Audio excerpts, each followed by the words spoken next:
everybody. You're live with the Richard Listens show, and look at my special screen behind me. Now I not only have a brick wall, but I've also got Richard Listens up on TV. So, you know, whatever it takes to get your name up on the big screen.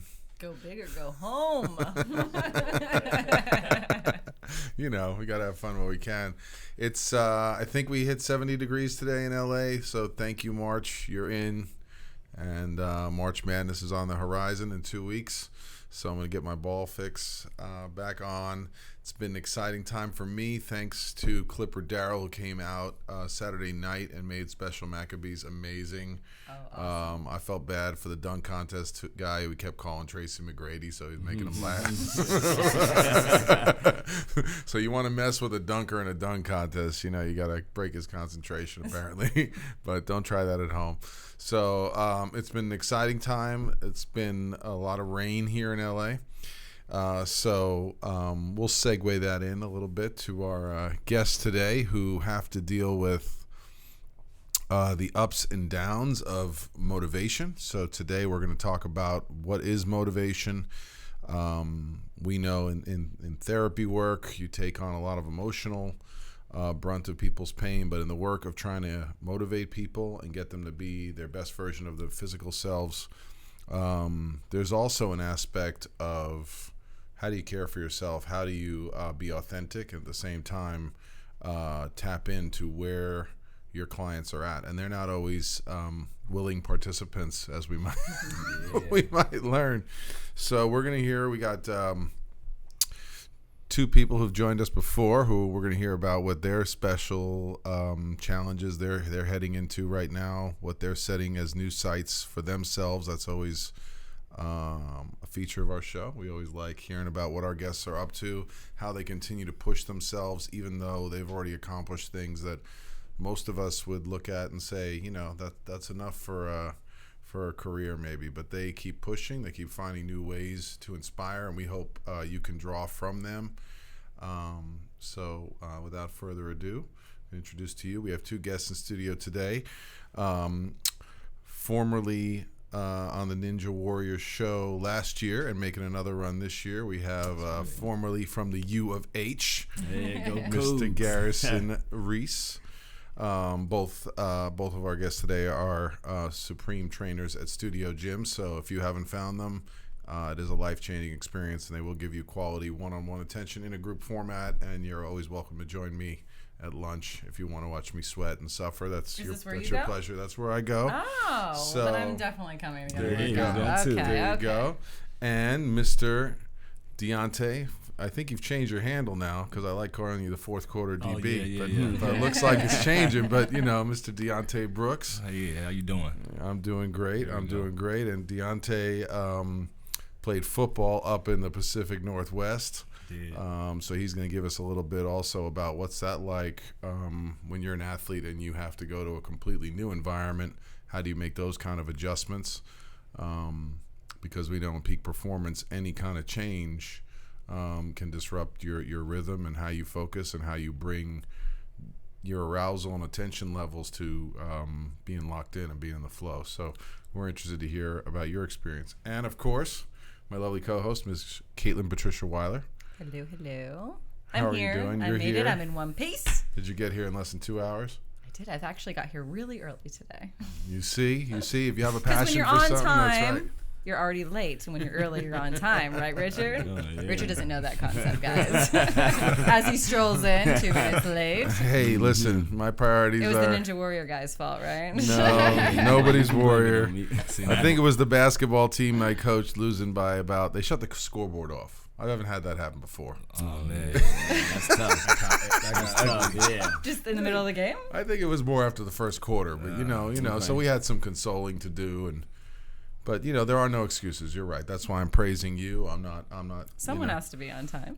You know, and we have to acknowledge our strengths and weaknesses as co-hosts, and just putting it all out there today. Yeah, no, you know, I can't hide from any of the three of you. I mean, you all know that I'm trying to do too much, and getting there early is something that, let's set it as a goal for 2019. Just reprioritizing things is my goal for March, by the way. And as much as I have so many amazing things going on, I'm really thankful to be reminded to simplify. Less can I be more. got the message from my mom this week. She gave me the life lesson. She gave me the whole, I think less. I think you need to do less things. So thank you, Mom, if you're listening. I'm going to do a little bit less. But this is my priority, and I thank you for being here and tapping in with us. So please write in your questions or comments if you have them throughout the show, and we'll try and get to them. So without further ado, what motivates you guys? What is motivation to the two of you, and what has brought you to motivate others? I mean, from way too early in the morning till people go home from work. So it's not standard hours, right? It's more of a passion than a job, right? Sure. And people see you. I know when I see you on the basketball court, I'm like, all right, well, you got to motivate me here too. Mm-hmm. Exactly. So yeah, Garrison, let's start with you. What is motivation to you, and where do you draw from it? In simple terms, I think motivation is just the ability to get somebody to do something that they didn't necessarily want to do, or something they didn't think they could do. And I think that's what motivates me on a daily basis is, as trying to make a difference in somebody's life and pushing them to, somewhere they didn't think they could go. Now, you mentioned early on, and I like that, that you said they didn't want to get there. Now, are you talking about, exercise? Are you talking about, losing weight? Or are we talking about, like, what do you think are most people's goals, and why do you think they're resistant to things that should be healthy to them? Honestly, man, a lot of it I think has to do with the fear of failure, especially in the gym. It's as athletes. Dionte can tell you, we've been in places where we didn't think we would succeed, but I think we had what's called that fifth gear that kind of helps us take it to that next level and kind of embrace that fear of failure. I think people that weren't athletes or it's been a while, they lose that feeling and they don't know what it's like. But, I see people, I'm sure you didn't think you'd be in the shape you are today when you first joined studio, but I saw that in you, and, I looked at it every day as a chance to, make you better. Yeah. Yeah. Do you make Richard cry?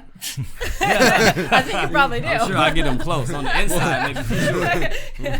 We'll leave that for now. You should have seen him earlier. Trying to hide behind the pylon. They're like, yeah. Now they didn't have the microphones at the beginning. Now they're like, you over there. They got you. We see you. We got you. So how about for you, Dionte? How would you add or contrast with that definition of motivation? I would definitely stick to the same point what he's making is. Motivation it's all about just inspiring, being able to inspire someone. I look at it like a child or having building a car, something that you just work on, something that you can just see that your work can build and change someone's life. It's like the ultimate motivation for me. Like, I love helping people. The biggest thing is to see someone grow from here and then see that your work and your effort and what you put in and what they put in, you go to here. And I think that's the best thing that you can get out of it. I feel like what keeps people from being motivated is, I feel like the fear of being uncomfortable, getting uncomfortable. Mm-hmm. So used to doing your daily life or doing what you've been doing for however long you've been doing it, to where you start working with someone tries to change it and make life a little bit uncomfortable for you, you kind of like get held back a little bit. So I think it's this experience and what we're doing, and what we're doing is be able to make someone feel comfortable with themselves while they're working out.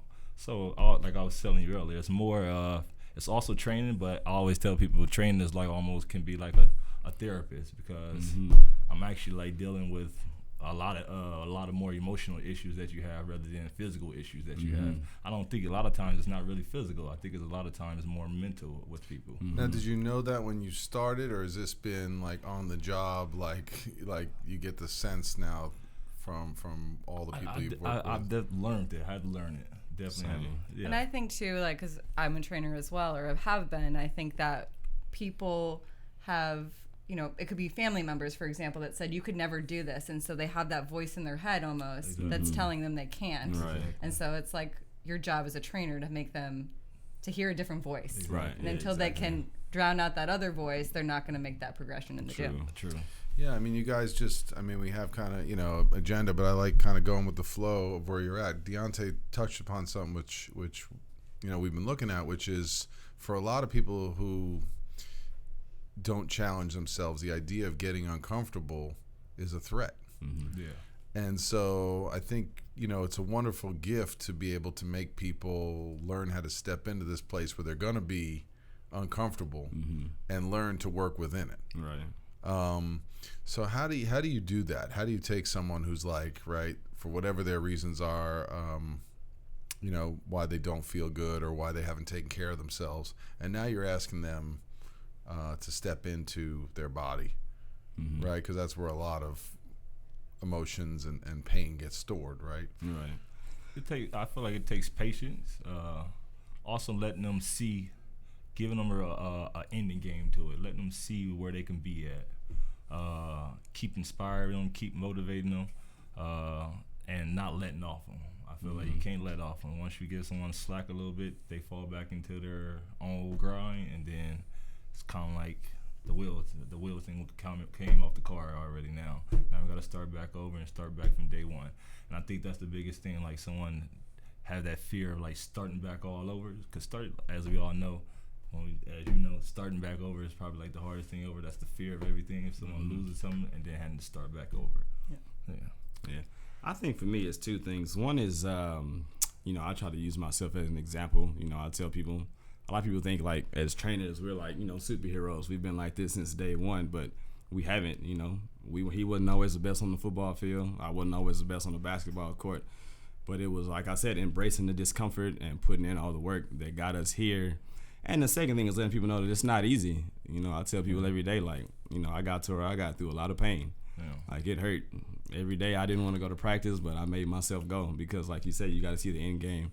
And you got to see the bigger picture. And, like, it's more than, it goes beyond just that 1 hour that you're there. Exactly. I know from your experience, guy, was your dad, like, big on pushing you to stay motivated? Yeah, he was. Yeah. Yeah, so, like I said, there were days I wanted to quit, and there were days when he wouldn't push me as hard, but I could tell in his attitude, like, all right, go ahead, like, don't go to practice. Like, he's basically saying, like, you hurting yourself, you're not hurting me. Now, was it sports specific? Did you draw to basketball naturally? Yeah, I always did. Granted, I started out playing t-ball. I just so happened to be good at baseball, but I was always way back. But I was always more passionate about basketball, and I knew that's where I would end up, taking basketball more serious than anything else. And did you find some moments where did you know you were always going to go play college and play next level? No, to be honest, I was so good at baseball, I thought, I might be playing in the majors or something. And when I quit, I had a lot of people tell me I was making a mistake. And I think I used that as fuel, to prove a lot of people wrong that, I knew what I was doing. So you're going to call Kyler Murray up and let him know, yeah. Yeah, you can't listen to all the voices, man. At the end of the day, like, you're doing everything you're doing for yourself. So was there an example for you where coach helped you or anyone else where you started to learn how to get comfortable being uncomfortable, where you were like, this is tough, but I'm not gonna need my dad's guilt trip or whatever. Like I'm found something that my way into this process. I think I finally realized that it wasn't gonna get any easier unless I decided to make it easier. You go in, you kind of put up your wall. You try to make people. I'm gonna make them respect me. I'm gonna make them not forget me, earn my place. But it's not about that. It's about just going out and giving your best. And I think once I realized that, and I kind of dialed in and focused on just bettering myself and not improving myself for everybody else, that it was a lot easier then. Yeah. So even though it's about like, I'm not gonna lie, but like positive self-talk, developing this kind of like ability to motivate yourself. Right. Yeah. I think one day challenges. you have to ask yourself, like, really, how hard is it? Is it really that difficult to where you just can't do it, or you're better off not going? And I never felt like that was the right way to go. Yeah. How about for you, Dionte? I mean, you mentioned did you were always playing. Your high school coach, was he a big motivator? You transferred schools midway in high school. What was the story? My high school coach is a big motivated coach for me. Yeah, it's But you went and played with him, yeah, right? he's still a mentor to me right now. As of right now, yeah. Now, where was there a time when it was difficult to focus on sport, or sport was more of an outlet for you? For me, sports is more of an outlet for me. Coming up from my neighborhood, I looked at sports as my only way ticket to get out a lot of situations that I was currently in. And I always tell one, I had the same thing as well going through high school. I stopped playing in my sophomore year. Didn't think I was coming from Compton, being a kid from Compton, not even thinking like, hey, I don't have no chance to make it to NFL, or I don't have no chance to make it to college, and just not having that belief in myself. It actually took my high school coach to put that belief and inspire me, to say, hey, look, you can actually go out here and do more with yourself if you just put your mind to it. And then I just had to buckle down, and I had to tell myself, I had to look at my life and look in the mirror and tell myself that I want more. I want more than what I had, and I worked for it. Do you remember a moment where that clicked for you? I would definitely say after taking that year off in football in high school, I was just telling someone this story. I probably did this. Me and my group of friends, we probably, that year I took off football, I probably woke up, went to school, and then we probably did the same exact thing every single day. Probably walked to one of our friend's house, sat on the porch, and just hung out and talk bull crap, And that was this awakening moment for me to tell myself, I can actually, invest. I can actually invest more time into myself. Not everyone is lucky, especially where I'm coming from. Not everyone has that ability to be able to go out and say, look, I can go out and do more with myself. And I had to tell myself I am one of them people that can actually go out and do more with myself rather than do what we're doing here. So it was just more of that fear of failure of getting outside my comfort zone with my friends and in my neighborhood. Yeah, we were talking about that earlier. At all levels of life, at some level, peer pressure. Yeah. I mean, it can be a motivator, but it can also be what keeps us kind of complacent. Yeah. So I wonder if you run into that, because you guys train celebrities, you train a lot of people. Do they come in more because they're ready to get ready for a role or for bikini season, and they're afraid of how they're gonna look bad, or do they come in they want to set goals with you? It depends on the person. Some of them come in and actually have a goal in mind. They actually want to get after it. Some people do come in and so many with unrealistic goals, expectations of themselves. Right. Yeah, definitely. My thing is that when people, I share my story to people. When people always say, "Hey, Dionte, you have a nice body. How can I get there? I'm trying to get there in 6 months." I let everyone know that I've been playing football since I was probably 9 years old. Other than a year I took off football, there has not a year that I have not worked out. So if we look at my life, I'm 30. I've probably been working out for 15 years, all my life. So it's not nothing that you're just going to get in 6 months. You have to stay consistent with it. It has to become your life. And a lot of times I would even tell people sometimes it comes down to genetics. There's only so much you can change depending on how you're built. Exactly. Some people are athletic and some people aren't. Exactly. And it's almost trying to let them understand that they're not failing, but know where you're at. Exactly. Be realistic with yourself, right? And like you said, some people set unrealistic goals and with unrealistic deadlines. And I tell people what's the rush? You set your own timeline, and don't freak out if month 5 comes here and you still got to lose another 15 pounds.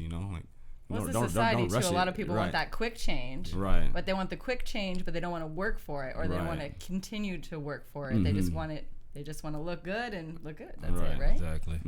Well, we're going to get into a little bit, from your guys' perspective, what the trainer goes through in terms of, burnout. But I know, and that happens with therapists as well, and overtraining.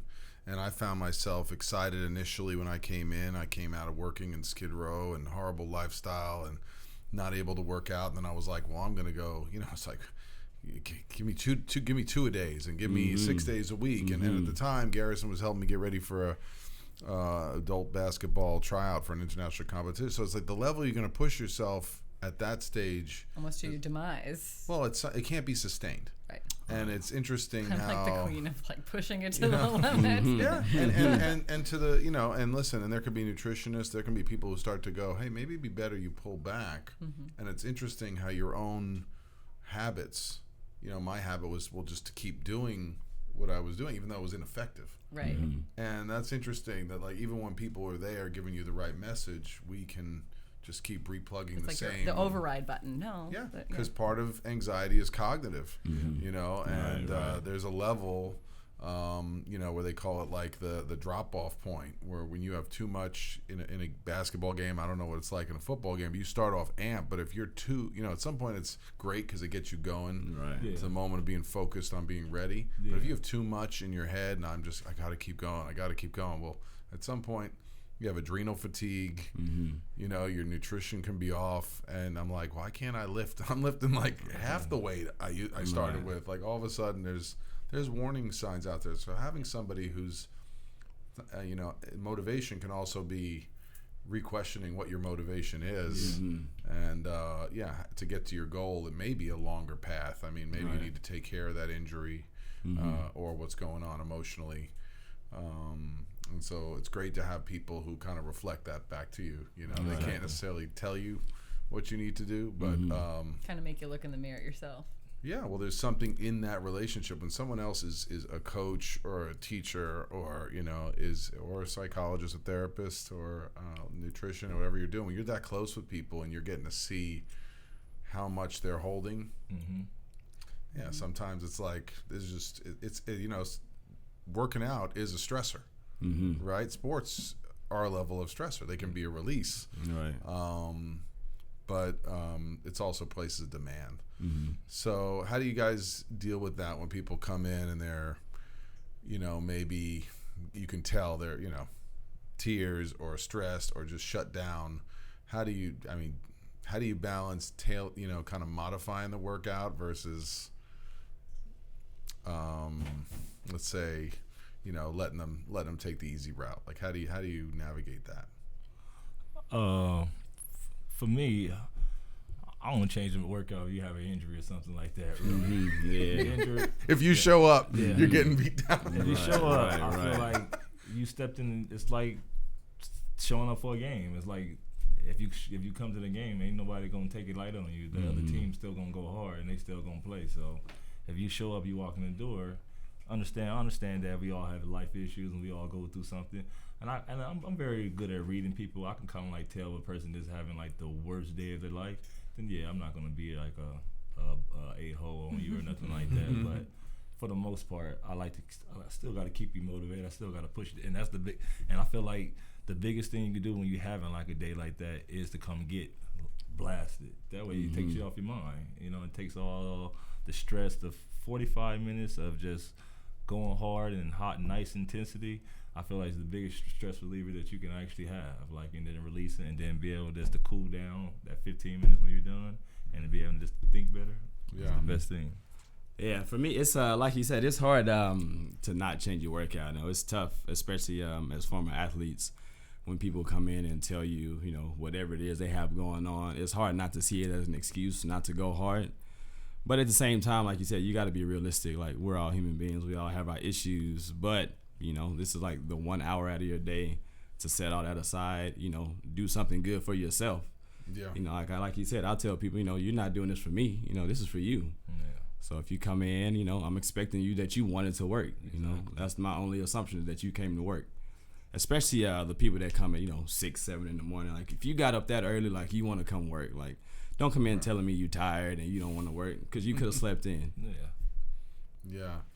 So that takes a lot of courage to push. Like, that's you're holding that space for. Right. I hear what you got And going especially on. the celebrities and the the big ballers are the toughest ones, because they're used to being that alpha. So if they come in saying they don't want to do it, they expect you to not make them do it. Yeah. But I'm not that trainer. Exactly. I'm not Do you that guys trainer, get starstruck? Yeah. Do you want to be like, man, how can I push? Not really, man. I'll tell you, I play basketball with you. I'll tell you to, pick your head up and come on with it.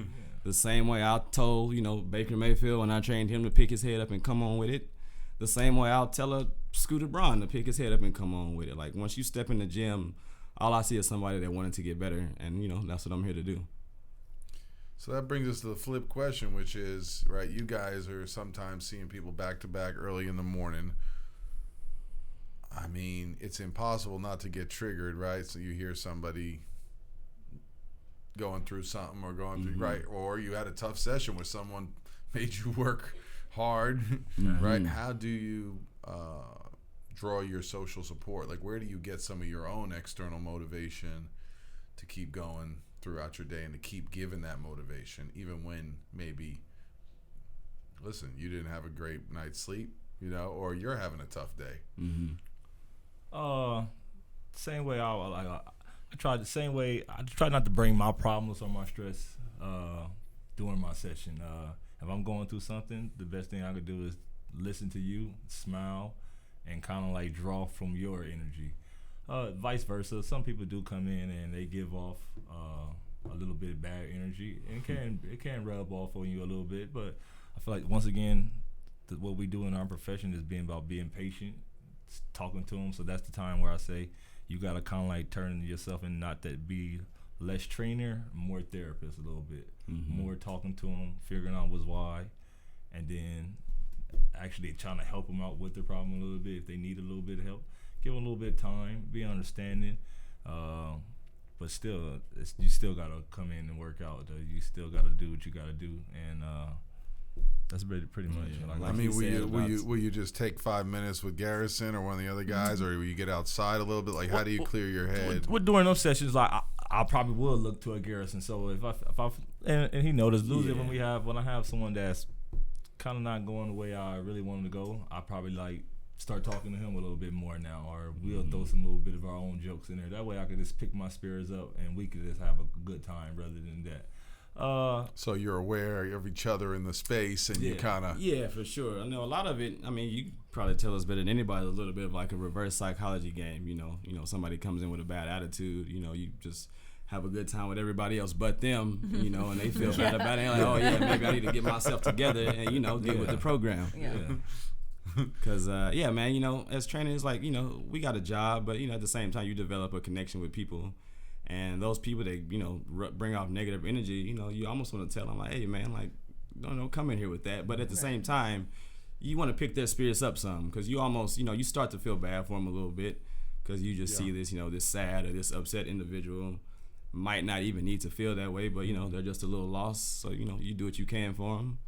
And, at the end of that hour, I never feel like I didn't put my best foot forward. So, like, if you come in with a bad attitude and you leave with a bad attitude, like, hey, man, like, I did what I could for you. I hope your day gets better. Yeah.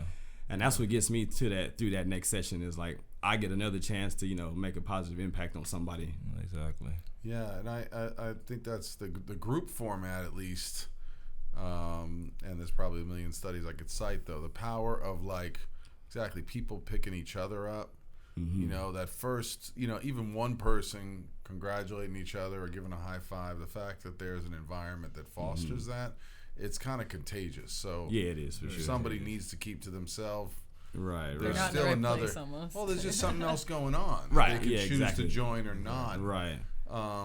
Right, but you're almost, you're on the ship and it's moving. Yeah, Yep. and that's that's the one of the Either beauty that. of studio is I was an independent trainer before I moved to LA, and actually being around a team of trainers that I could look to Dionte when I'm having a bad day, and he'll crack a joke or tell me like, don't worry about it, you got such and such coming in the next hour, it's gonna get better. It's like you said, it's good to have that cohesion and that team around you to kind of help pick you up when you need it. Yeah, and you guys will also jump in to the workouts. Right, yeah, for sure. So is some of that to pick up everybody else, or is some of that like, what, I need a little bit of the just being an athlete for a moment? More so for everybody else, I would say. I mean, I set aside my own time to get my workout in or relieve my stress however I need to do it. Yeah. But when I do that, it's just to kind of show. I'm gonna show you, because you're in the noon class. Like, hey man, like I just pulled off 6 hours straight, and I'm in here going and getting it in with you. Yeah. Like, if I can do it, you can do it. Yeah, exactly. Like I'm up early. I'm up at 5 a.m. every morning, and to be able to come with that same energy, come noon, I think is a talent. I think it's good for your clients to see how hard you train, so they can kind of like see why it is so important and what's the motivation behind it. Yeah, that would be my biggest. Like, I've taken millions of fitness classes, and the trainers that don't do anything or that are up there just talking, like, I'm not motivated. Right, So like right, that, I right. would never go to that class again, because it's like I want to see you doing it, because that pushes me to push harder. Exactly. Yeah, it's a hybrid of like, I want to see you doing it, but I also want to see you enjoying doing it, because and so there's that back to that theme about getting comfortable being uncomfortable, because it is intense, and in some level you're choosing your intensity, whether you want to lift more or put, there's a certain degree of self-paced self-choice. Right, you're exercising, like there's goal setting within it, and those choices are minute to minute, because I could do less or more, minute to minute, round to round, whatever it is. So how much of that is conscious for you as individuals? Like, hey, this week I'm trying to still set my own goals for increasing my weightlifting or whatever, and how much of that is like do you do with your clients? It's like goal changing for it? Goal setting and goal changing, to keep that kind of parameter with your work. Goal setting, I try to like broaden it off for a little bit, not change it every week. Workouts change probably from week to week, but not the goal itself. The goal is probably itself. If you want to gain muscle, then obviously we know that it's going to take a few months for us to gain muscle. So the goal of how we set up and go at attacking that will change, but the goal itself won't really change. Yeah. And I don't feel like it should change. I mean, part of our job is to hold you accountable. So if you set a goal, my job is to not let you, deter from that goal. Like, So I feel like once you set a goal, like you thought about it, you're serious about it. So I'm gonna treat it the same way. Yeah, and I like the system of tracking. So I think that's a real healthy tool for like self-reflection, when people say they don't have to be overly dependent on you, as being tracking if it's how much you want to lift, or how many laps you want to get in the pool that week, or one of our former guests decided he wanted to pick up being a triathlete after 50. It's like you got to break that down into much smaller increments. And tracking is another way of motivation, man, for guys that you come in and don't want to work out, or you're not feeling it that day, and I show you that you just lifted 10 pounds heavier than last week. Like, as bad as you're feeling, I'm sure that's gonna make you feel a little bit better. Definitely. Yeah. So how do you define the difference between, and then we want to get on to what you guys got going on personally and new goals that you're setting for yourselves. How do you overcome resistance, or how do you define, somebody's in a bad mood, or they're a mean person, or they're just a jerk? I kind of want to know, like, what was a crazy scenario with a client, like, or what was your craziest, like, client that was like, I'm not doing this. You wanted to walk out. You were like, no. This one's for you, Garrison. No, they put it in the wrong slot. Yeah. So I had a client, actually, we was supposed to have testing. We was supposed to do our testing. And this one morning, he was having a bad morning. Then I'm like, hey, let's go for it. And they just laid on the floor. I don't want to do it. Started like complaining a little bit. And then I guess he saw my face over there. So it took him to actually have to come over there and tell the guy, like, look, get up. Yeah, again, that's what, like I said, that's laying on the ground. Yeah, that's why I say that the team comes into play, because I saw it happening, and that bothered me a little bit. That Dionte was new, so I felt like he was trying to like get caught off guard. He was trying to like mistreat the rookie, So I scream? So I had to come tell him, like, it's time to get up and get to work. Like if you were with me, you wouldn't be doing that. So let's go ahead and make it happen. But I also feel it takes a level of, it's like anything, dude. It takes a level of them understanding the respect level of them understanding, because like you said, I was new. So I feel like there is a certain inch of respect. So it is good for your client to see you work out. And then, because once they see you work out and they see how hard you go, they start to respect you more. Now they say, okay, I can listen to him a little bit more, because he does know what he's talking about, and he actually goes hard himself. So I think that's a very valuable lesson to learn as well. That's important, right? Very They important. see the process that you're going through, and you're doing it. You're doing the same thing you're asking them to do. So it's not a power thing. No, people get into like, I don't want to be told to do it. I don't want it. What did you say to yourself? I don't want to do something. The body starts to shut down. Right. So, right, to trust your guys' voice, right, and for you guys to have that self-confidence, to be like, yeah, my voice is strong and my voice is believing in you.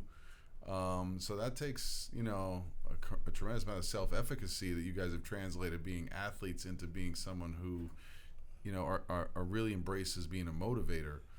Yeah, but see, I also think like it's a good transition from being an athlete going into what we do. As you know, sports, all you do is you have to motivate yourself, but you also got to motivate your teammates. In the position I played linebacker, always like one of the captains on my team. So me transitioning to like helping people and talking to people was just very natural. It became very natural to me. I've always had to like speak out loudly and be out loud, or be that person to be like the alpha male of the room and dominate. So I guess coming into the training world, it was just an easy crossover for me. Does it, like I was telling her, me working what I do doesn't even feel like work for me. Like it's like literally something I get up to do, and I enjoy it with a passion. And I think that's the best thing you could do in your life is find what you're happy at and be able to call it a passion, not a job. Like, wow. Soundbite that. Amen. You know what I mean? Right. I got goosebumps hearing you say that, because, you feel like in a lot of words, I love feeling like the world is my team.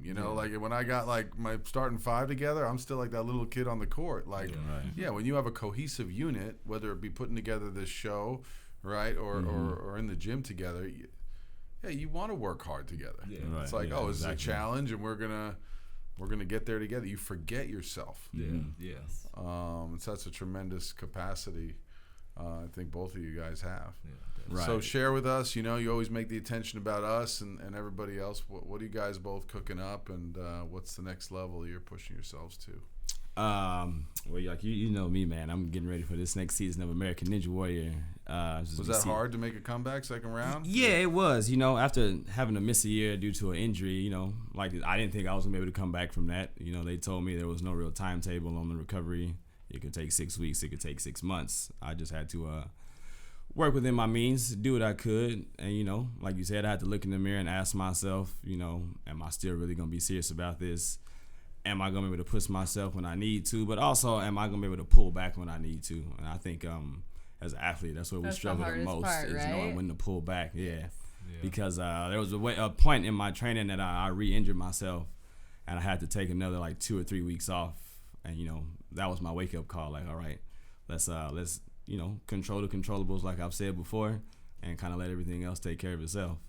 So was it a total break from working out? I mean, or was it? Oh no, it wasn't a total break. I tore a ligament in my finger, so I could still work on my balance, do stuff with my lower body, and then I ended up lacerating my leg. I don't know if you remember that, but I had to get 13 stitches in my leg. So doing a charity event too. Right, doing a charity event. Yeah, exactly. The perks keep coming. I know. But so then obviously I couldn't use my legs for a minute, but my finger was feeling better, so I found a silver lining in that, and started working on my grip strength again, and here we are, season 11. So is it when is it airing? And it probably won't air till the summer, but we're filming pretty soon, so I'll keep you guys posted. So what's the training been like? Is it a lot of climbing, gym a lot of climbing, a lot of core work, because a lot of it is a balancing act. That's why the gymnasts do so well. And obstacle training. I try to find gyms that have obstacles, or go train out in the elements, outside, outdoors, where you can kind of get used to, one, training at performing at 3 or 4 o'clock in the morning. And two, the sound of the crowd, the lights going, that's a completely different environment than working out at a gym. How do you imitate that aspect? I just try to train pretty late. I'll have my music going, so there's still like a lot of noise going on. That's why we put these lights on. But but at the same time, I find myself within the noise and all the chaos going on around me. I'm curious, what out of everything you're training for Ninja Warrior, what is the hardest or the most difficult and challenging event that you face that you're training for? What obstacle or what? Yeah, if there was one obstacle that I felt would be the hardest for me, probably the one that took me out in season 9. It's a trampoline obstacle where you jump from a trampoline and have to grab something with about a 1-inch grip. Jumping off a trampoline, I really had to learn that was a skill. I learned the hard way. And it's an angle trampoline, Yeah, right? exactly. I was almost... So when you first did that obstacle, was that the first time like you ever did it? First time, yeah. So I thought, I'm going to jump off this trampoline as hard as I can. And I did that, shot right into the obstacle, hit my forehead. Oh, man. Probably had a light concussion, but, I tried to push through it. Got to the next obstacle, but that was a wrap. So just like, slowing it down, learning it. It's not I'm all curious, just go, too. go, Do you go. remember, like, your inner voice, like, when Oh, that yeah. happened? Yeah, like, I remember. And then I remember post. like it was yesterday. So tell us. I sat there in front of the trampoline for a good 30, 40 seconds trying to figure out was like a 1 foot jump, 2 foot jump, really like jump off vertical, how I was going to do it. And then I was like, all right, this is too long. I'm taking up too much time. I'm going to get a slow time. I'm not going to make it anyway. Let's just go. So I went, like I said, full gathering, 2-step jump. And as I'm going, I'm like, oh, I got this. I'm going to catch it. And then, I'm like, all right, I'm getting too It's close, like all too close, too slow-mo close. in your Yeah, mind, exactly. right? And, it's nothing you can do about it. I took the hit. I was able to still catch on. Tried to shake myself back, but that didn't work. And as soon as I hit the water and I jumped up, I knew I was like, yeah, I got to, not jump so hard. Got to keep that in mind for next time. Oh, because there's so much natural resistance to your body weight. That Right, springs you off. and the adrenaline. Like I said, I jumped like I was trying to dunk a basketball. Like I completely disregarded the fact it was a trampoline and it was gonna give me a little bounce. So do they let you run through the course several times? I mean, how do you imitate that level of adrenaline and prepare Yeah, for the because I'm thinking like the crowd, obstacle? the energy, everything, right? That's the thing. You can't. You just kind of I try to treat it like a basketball game. I've been fortunate enough to play in front of pretty big crowds. So I just try to treat it like, another basketball game. Another crowd cheering my name or cheering for the other team, ideally. I don't know, maybe even more. And then, just go out there and give it my best. Who was Houston's main opponent when you were in school? When I was in school, man, we were trying to beat Texas Southern. It was right across the street. So that was always our big rival. So we should show up and start yeah, you show up in a Tiger shirt instead of a Cougar shirt. Then yeah, I'm gonna come with it. Just flash the color up. Yeah. How about for you, Mr. Dionte? This year, I'm actually trying to do a little more branding for myself. So as you mentioned earlier, I have a thing called fourth quarter. It's like a way of pageant. It's more than just a brand. It's more of how I look at life. Life is about. I feel like we have 4 quarters to our life. First quarter is obviously when we're kids going into our adult or coming out of our adult age. Second quarter is kind of like our prime. Third quarter is a little bit of reaching, hitting our goals, and then our fourth quarter of our life is actually ended on a positive note. So I just look at it like that. My training, I'm actually going into a little more boxing stuff this year. So I want to start doing some more boxing working. Just working on speed. I played football all my life, so I always tell people, I tell them all the time, the weights and stuff, I could care less about lifting weights and stuff like that right about now. It's funny because I'm the complete opposite. Yeah. Or I'm in phases because I can't do it anymore, so at least I've found other things that I love, but there's nothing you can replace lifting heavy weights with, though. But I'm boxing, that's similar. love You can get a little bit competitive. Well, because weightlifting competitive. was something you had to do for football? Or Yeah, I just tell, I've lift weights since I was probably 16. You can do it in your sleep. Yeah, I could do it in my sleep. I'm easy for me. So I like to I'm trying to find things that's more challenging for me. Practice on doing handstands. I was gonna say me is stuff balance like that. stuff. It's more difficult. It's Yeah. you're more stationary. It's not more aggressive, but it's more challenging, Right. mentally challenging. Right, too. So why are for sure. handstands so important? Because I know the CrossFit Open was going on last week, and handstands and handstand Everybody's push-ups. doing handstands now. Yeah, it's like that's the some thing, big yeah, for measure sure. of what is it a measure of? I just feel like it just sets a balance. I like to be balanced. So I want to do the handstand because it just never felt like I was just that agile of a type of athlete a little bit. So just making myself more agile, making myself more into a complete athlete.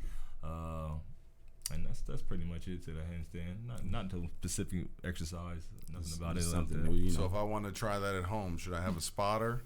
Definitely put your feet against the wall. Yeah.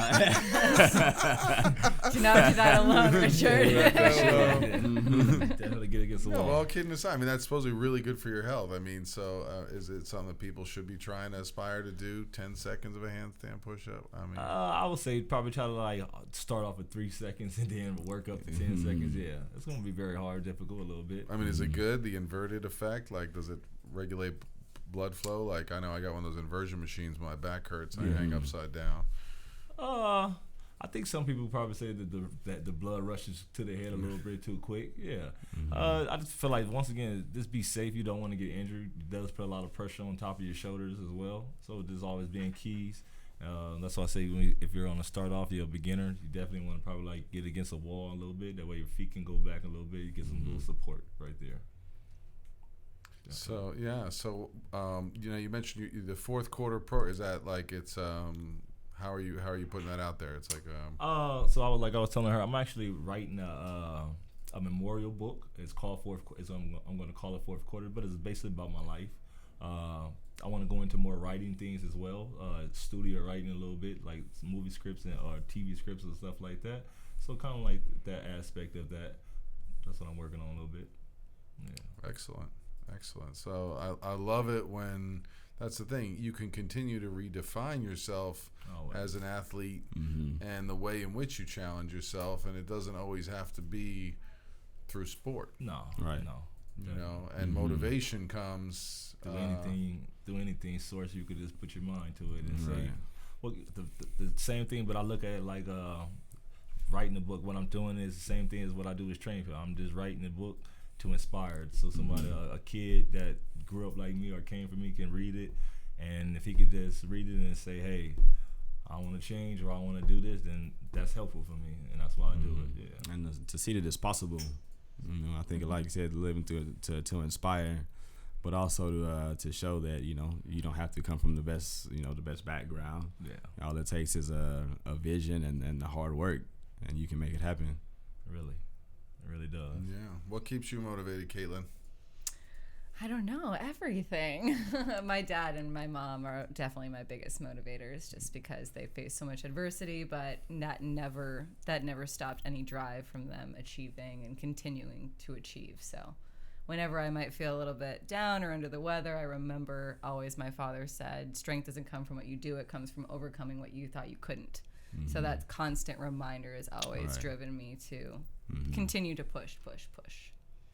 Yeah, because you're out there doing a ton of things, so a lot of followers. So, yes, if you're not already following Kate, yes, please do. Please do. But I do have to say, I love what you guys say. You guys are super relatable, and thank you for being so authentic too, because I think we all just want to connect with people as people, right? Definitely. Right. And I think too, it's so great about what we get to do and talk to people here is connecting people, and this show and knowing Richard being here is always inspiring. Right, so right. It's amazing just to have those connections and to motivate and inspire other people. Yeah, sure, I'd be remiss not to just take a moment and remember my uncle. He passed 2 weeks ago, but Robert Hankin, and reflecting on his life and looking at who he was, because he was always very successful to me, but he was always the same guy. Whether he had, and his wife, my Aunt Marion, reflected upon that in memorial. He was always the same guy. He was always consistent. He was always a great big brother. He always loved his kids and his grandkids. He was fixing toys for them.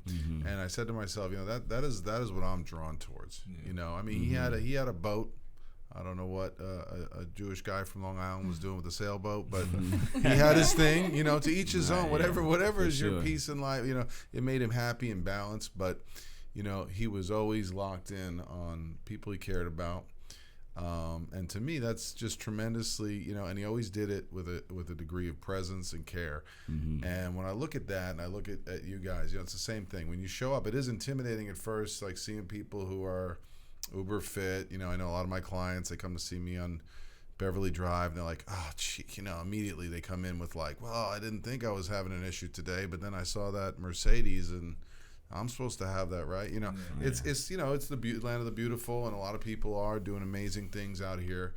And so yet when you walk into a place where you're greeted, when you're treated with warmth and a very warm, team-oriented environment, all of a sudden the resistance goes down, and it becomes like an alliance of like, we're doing this together, right? And I'm going to allow myself to be pushed to new levels. So I'm excited to have found that, to have given that gift to myself. And I always try and speak to dads out there, or people that are like, hey, I'm burdened with stress and work, and I don't know where to find it. Well, sometimes you just got to really ask for that help. Let somebody support you. Yes. I've literally been saying that all week. I'm not afraid to ask for help. I think that's something that it took a while for me to like. And most people are scared to ask for help. You know, a lot of it is an ego thing. You know, I understand. I appreciate people trying to figure things out on their own. You know, I've tried to do that, but there's no way I would have gotten to where I am without the help from somebody. Definitely. Yeah, exactly. Yeah, and motivation is part of internal motivation is, getting that support, feeling like you have a network, and I know a lot of people are struggling out there dating, exercising, changing things. It's like everything now we think we got to do it quickly and through the phone. Right. And, sometimes, if you feel like, Dionte was saying he's feeling, if you're like, I can do more, it's like allow yourself to, go take a class in what you're interested in, or just get around somebody who inspires you in any way and to glean off that energy, right? As long as you're not laying on the floor and being grumpy. Exactly. Right. Give a little bit of I want to just try that. Just put on the actress card for a second, go in the gym. I'm done. Just lay there. But they wound up being a great story and challenge for you. So before we have to wrap up, tell everybody, guys, how they can reach you and stay in touch with you and access your services should they want the beat down. Well, as you guys know, we are at Studio. This gym is called Studio Beverly Hills Gym. It's off of Wilshire Boulevard in San Vicente. Instagram title is dbrooks.fit. If you guys want to reach out, get to know me, check out my videos on Instagram. Like I said, just Brandon Moore, going to be doing some more cool things, bringing you guys. Just keep watching out for me. And same, like he said, you can catch us both at Studio. Their Instagram tag is STUDEO_. My personal is Garrisen, GARRISEN_Reese. And feel free to drop me a DM. I believe I put the contact to have my phone number, so I'm always down for a chat. Just whatever you need, just let me know. Always. And you guys can find me on Instagram at KitKate and on Facebook, Caitlin Patricia Weiler. And this week, get on the lookout for my new website, CaitlinPatriciaWeiler.com. Nice. Hard to compete with this crew. Well, we have more exciting shows coming up for you. We'll be back here in 2 weeks. And please keep a lookout. 2019, I'm halfway done with that book. So we took your suggestions, and thank you for everyone who shared a little bit personally about what your biggest challenge or fear was. And I believe the winner was Gata114. I don't know where your hashtag went or underscore, but congratulations, and do know that we read everything and respond, so you don't feel like you just sent it out into an echo chamber. And look for more like that on my Instagram at Richard Listens. Please stay in touch with the show, share it. We're excited to be growing, expanding, and hopefully reaching new sponsors in 2019. Stay tuned we'll be having sports psychologists on. We're having the team dentist for the Brooklyn Nets, I was his camp counselor. So just tune out if you don't want to hear bad things about me as a teenager.